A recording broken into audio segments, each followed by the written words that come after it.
A lot of people define soft life as, the robes and the candles and the trying to look unbothered. But I think for me, it just means my life is not hard in every single direction. I'm your host, Krystel, here with my grown woman partner in clarity, Kia. Ooh, look at that. I like that. That's my new title. That is my new title. I like it. I'm glad you like that. Mm-hmm. So today we're talking about this whole soft life thing. Everybody keeps posting about, not the beige aesthetic. You probably heard this in our first episode. You'll hear more about it, as I said. But, the matcha lattes, the curated version from the internet, the real soft life we're living in our 40s is what we want to talk about. Mm-hmm. So that version that actually costs something, time, energy, boundaries, money, and, saying no to people, choosing yourself, and unlearning old habits. And so real softness is not effortless. It takes intention. It takes maturity. And for a lot of us, it takes money. But before we get into that conversation, you know what time it is. It is time for the hot flash. The hot flash. So Kia, what is your hot flash this week? Okay. This might ruffle some feathers. Or actually for me, it was really enlightening. So you've heard of Share 7, right? Yes. Okay, yes. Okay. I love watching her content. Like, she cracks me up. She's so quick, super smart. Hilarious. So this idea around soft life, from my perspective, when women say they want a soft life, most of the time that means they want their partner to fully provide. Mm-hmm. They don't want to work outside of the home, and have a lot of the what you call the performative luxuries. Like, I'm spending my day at the spa. I spend, those types of that type of life. Okay, that's soft life. And there's been some discourse around that. Like, some people are truly for it. Like, if the man can't provide for me, then he's not the one for me. Like, I'm not doing 50-50. I'm not paying any bills. Like, my partner is going to pay my bills. And that, most people know that's called hypergamy, right? So this is where the man is paying for everything. And then there are others who are like, that doesn't necessarily fit my personality. I don't necessarily feel like I need to have a partner who fully provides. But I came across something the other day that really woke me up, because I always wondered. I tend to be on the side of I want to always be working. Yes. And I think that comes from trauma, right? Mm-hmm. Like, I am divorced, so I have to pay I'm paying all of my bills. But even when I was married, I was always taught, always have your own. Because you never know, what a man is going to do. And if you need to leave, you need to be able to leave. Mm-hmm. I was also in an abusive relationship before, physically abusive, and had to escape to leave. Mm-hmm. So, part of my trauma is just great for women or whomever that is comfortable doing that. That's not me. Mm-hmm. I want to always have, not just because I want to be able to, leave if I want to. I take pride in, work. I am proud of the career that I've had. So There's that too. I don't think I'd be happy just staying at home. But I'm a feminist. So, everybody gets to choose. Right. So I want to put that out there. But this idea that the women who can be solely okay with their partner providing and not necessarily be in love with them, but really in love with what the partner can provide them more than anything else. It might be because they aren't as sexual or attracted to men overall, particularly for women in heterosexual relationships that really they don't have a lot of attraction for their partner in that way anyway. So it's easier for them to make it transactional. And I was like, there might be something to that. Now, again, I'm not that person, so I don't really know, but I'm interested in your take in that. What do you think about that? Is that possible? I think it's possible. I mean, I actually, without going too much into this subject, this actually ties very well into the coffee situation that we'll talk about. Yes. So, I mean, I definitely think there's something to that. But I don't think I want to go into too much detail because I have a whole lot to say about that part. You know, the lover girl in me, you know, I'm okay as long as we can do the things. Like I like a certain amount of things. Like I like to be able to travel. I like a certain type of lifestyle. I'm happy to contribute to that as long as we have that going. Yeah. So I don't necessarily, I'm not saying I want somebody that's coming to me saying I want 50-50. I think that is way too much, but I'm happy to contribute to the lifestyle that we have. It's fine with me. But. Well, I mean, I agree with you. And I think I've always taken pride ever since I was a teenager. I've always had no problem going Dutch necessarily, at least at the beginning. Yeah. And I mean, of course, I love being taken care of. Yes. My husband takes care of me. But I also take pride in the fact that I work and I'm able to contribute. Yeah. There's something to that. Did you have a hot flash today?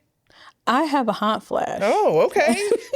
Let's get into it. She said, I have a hot flash. Let's get into it. So my hot flash ties into the idea. So I'm very open about the fact that I'm on a GLP-1 to this day. I've proudly lost 80 plus pounds since June of 2024. Great. Thank you very much, friend. Great. And I still got a little bit of a ways to go. But there are people, especially on threads lately, judging those of us who take GLP-1s. First and foremost, let me say, not everybody is on Ozempic, okay? There are multiple different types of GLPs. That is one of those things that's just misinformation. And two, I mean, I'm not going to say people don't judge, but people get BBLs, they get lipo, they get veneers, you know, whatever it is, whatever cosmetic procedures, Botox. Whatever. Yeah. And it's like those things, I mean, people talk about them in certain circles, but they're not frowned upon. But the minute somebody goes on a GLP-1, it's like, oh my God, you're using weight loss meds to lose weight. Or you're cheating. You're cheating. Yeah. I'm sorry that I'm trying to be here. You know what I mean? Like, you know, a BBL isn't exactly what you need to survive technically. You could get it.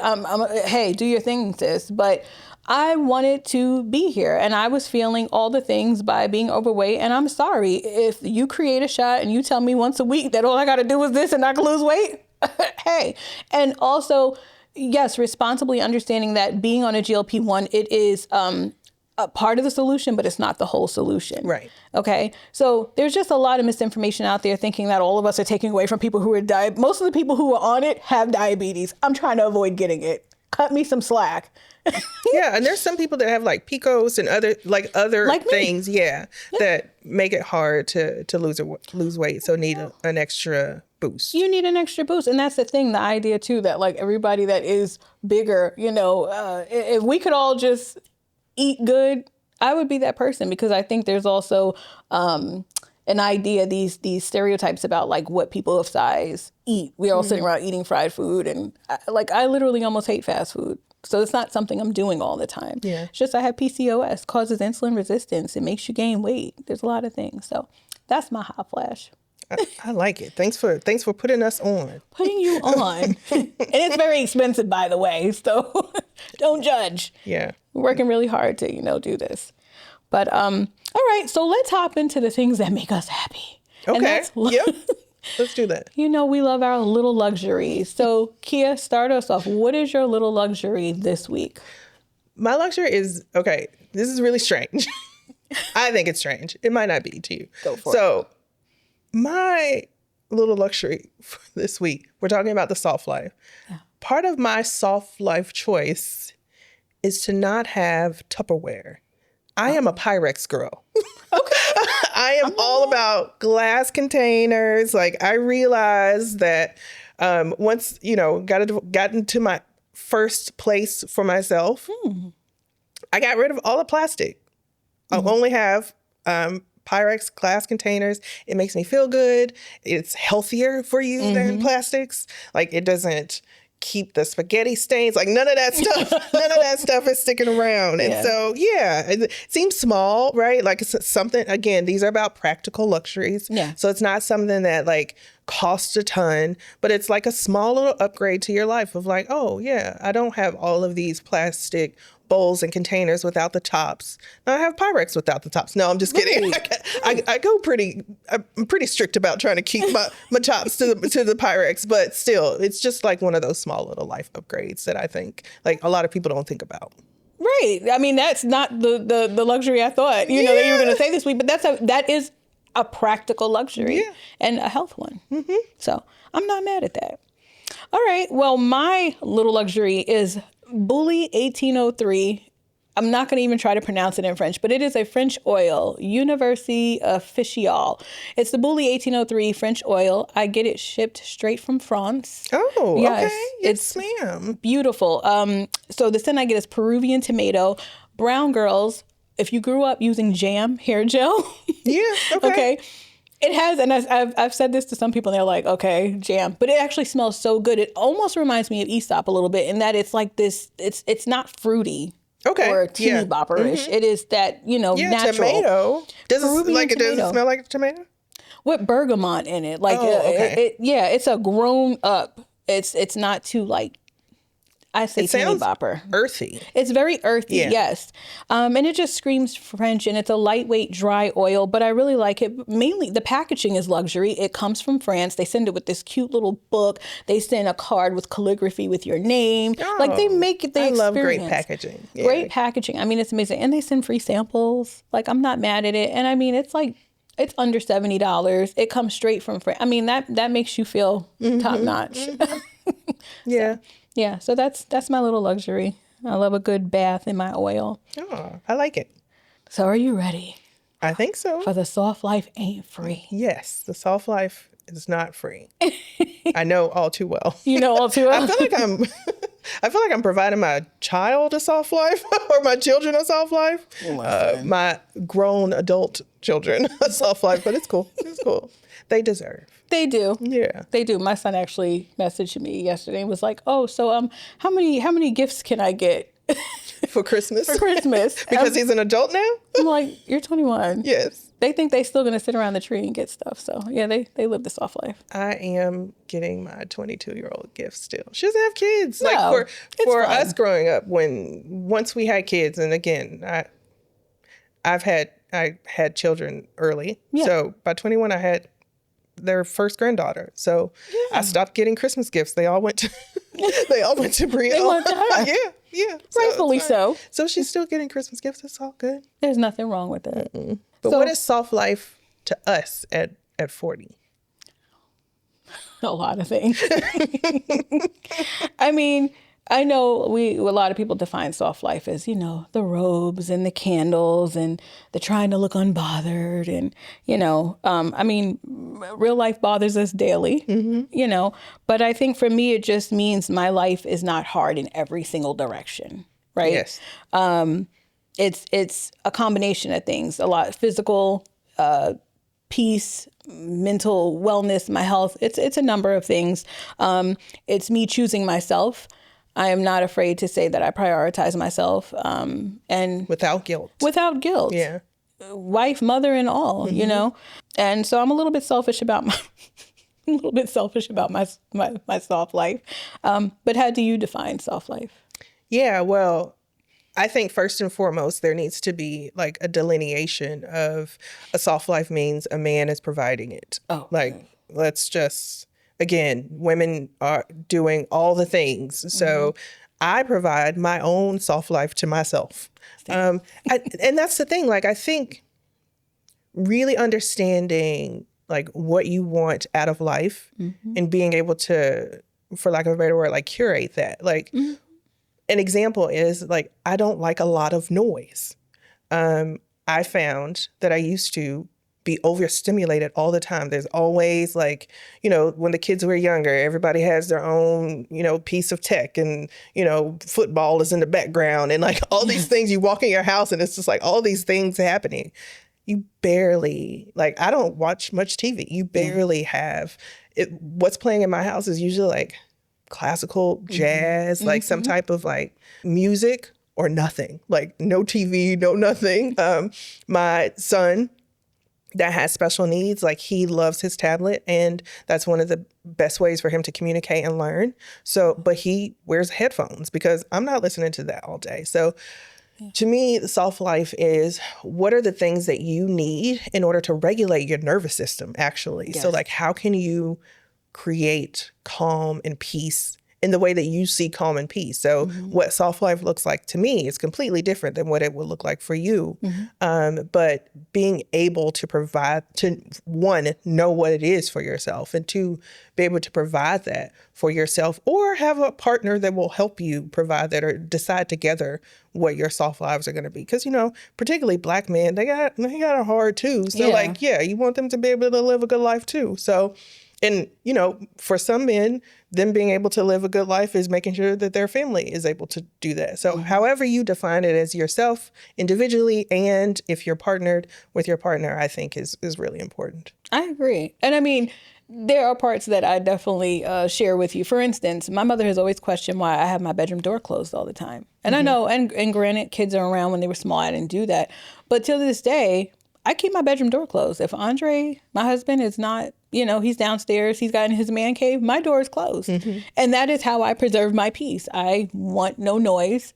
I lay in my bed, and I've had other friends be like, oh, you close your door? Like, aren't you shutting everybody? No. Yeah. Yeah. Maybe you should try closing the door. Get a little peace. So I think that's like the takeaway, like understanding yourself enough to be able to define it first. Yeah. And then being able to create that, whether it's you by yourself or you with a partner. I know one of the things for me, like just again, getting to know yourself, I realized that if I'm feeling out of sorts, the easiest way to ground myself is a shower. So it could be 2 in the afternoon. It could be, I could already have had 2 showers a day, but if something like increases my anxiety for something or for any reason, I am known to just go take a shower to ground myself. And to me, coming out on the other side of anxiety, still have it, but like in that moment, being anxious and having a clear way to ground yourself, that is, again, regulating your nervous system, to me, has been what I would call the soft life. So I also don't deal with craziness.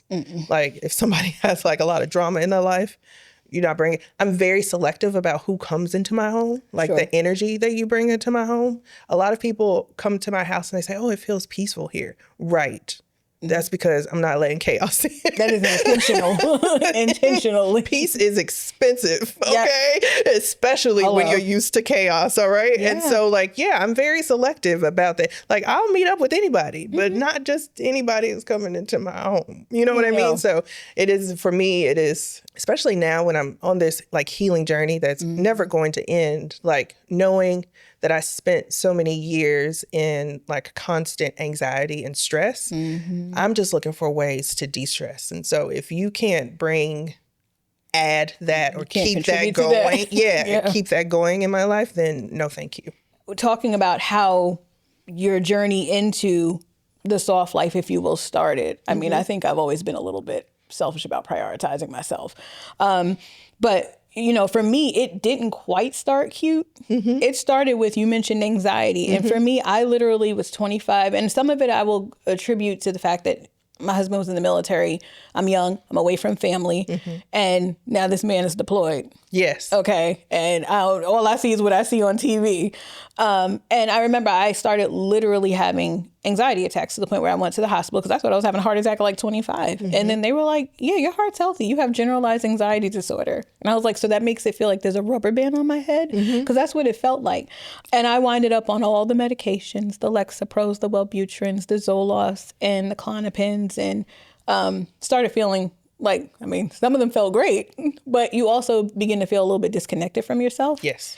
And so, of course, when you're younger, you're like, okay, I'll take, what is it, the Xanax, but I also didn't like how that felt after a while neither. Heart racing and all kinds of weird, symptoms from taking it. So,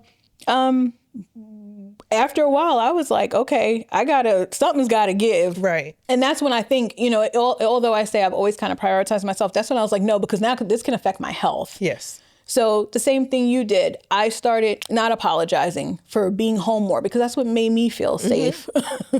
Have you seen outside?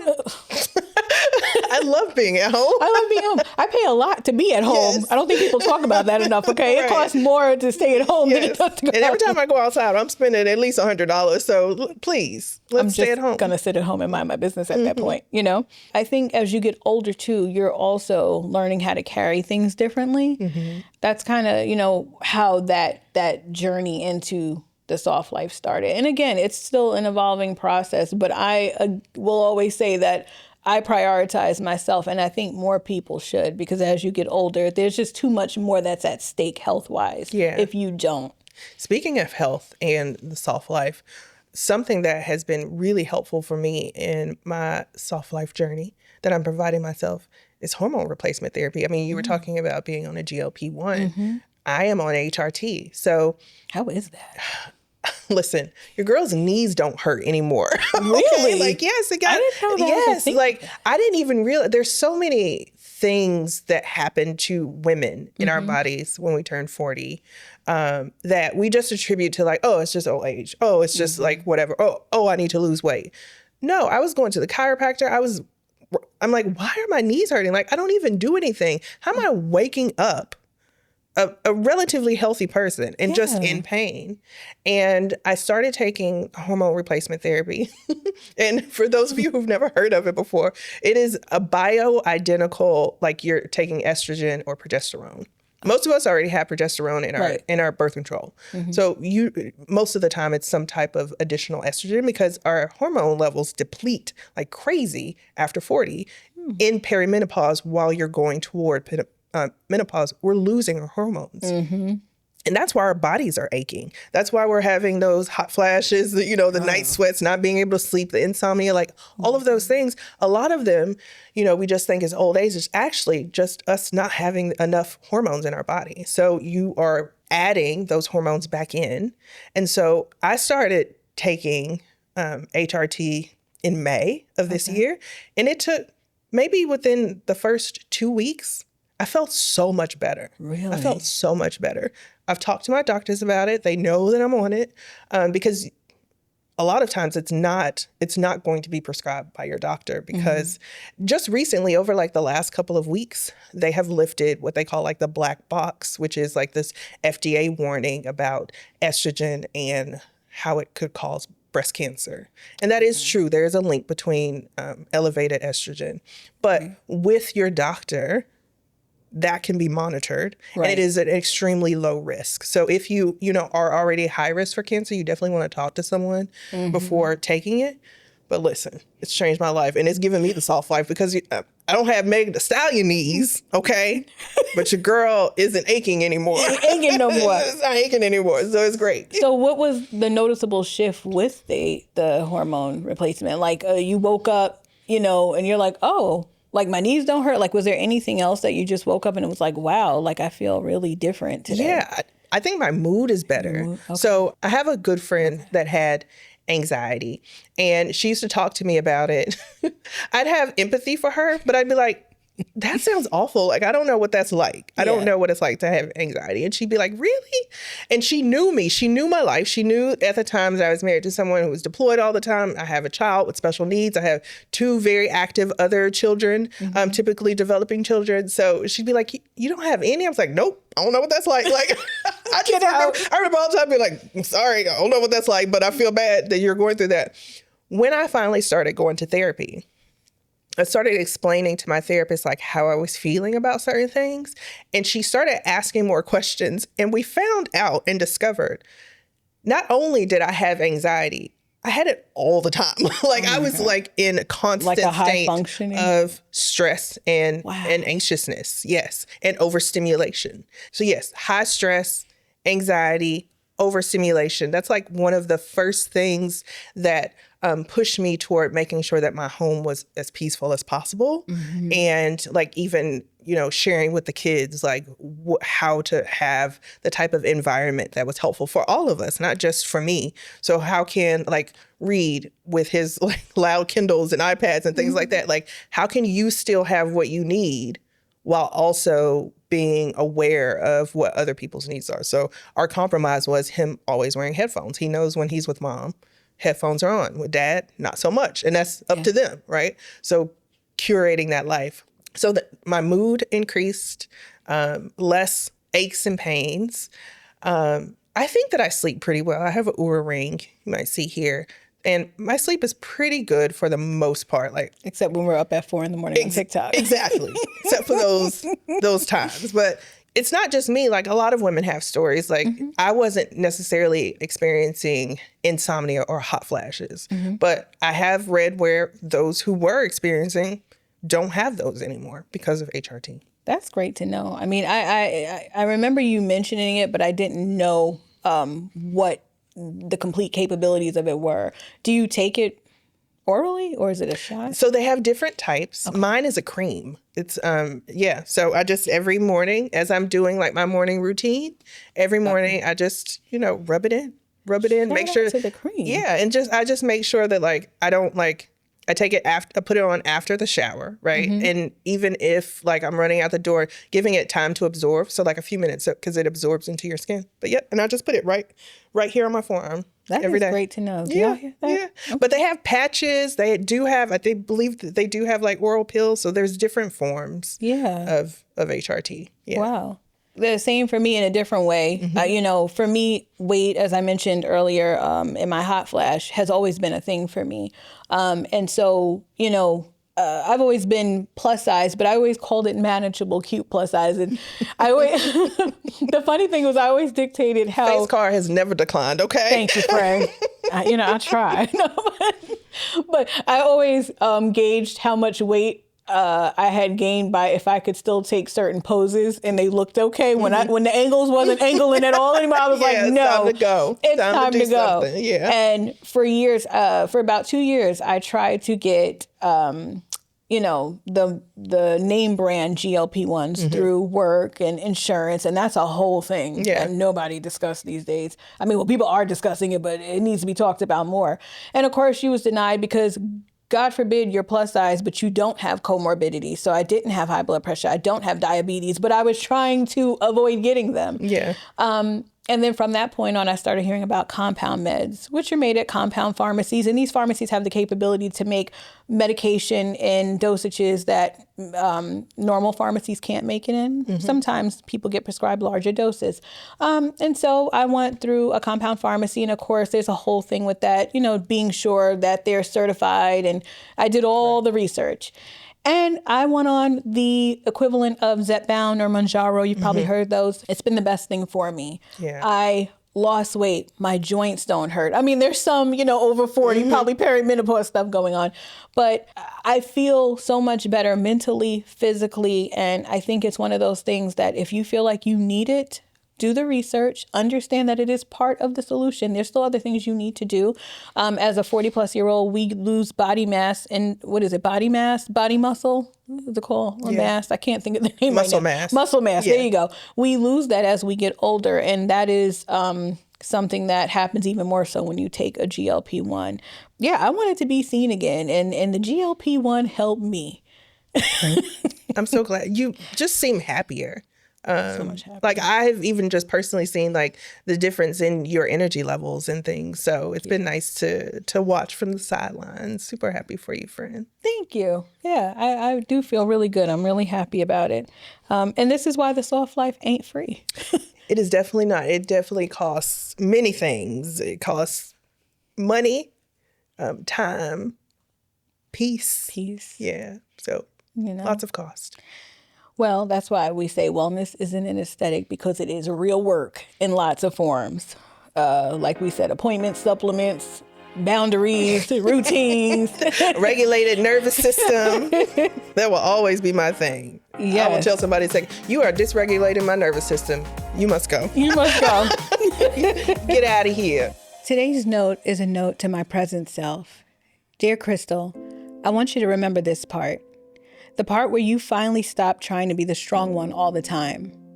The part where you stopped carrying everything by yourself. The part where you realized your body wasn't betraying you. It was begging you to slow down. You've spent a lot of years surviving things you never even named out loud. Anxiety had you moving like you were always waiting on bad news, and your body held stress you didn't deserve. And still, you kept going. You kept showing up for everybody but you. But look at you now, choosing ease on purpose, getting help without shame, letting go of the version of you who thought suffering made you strong.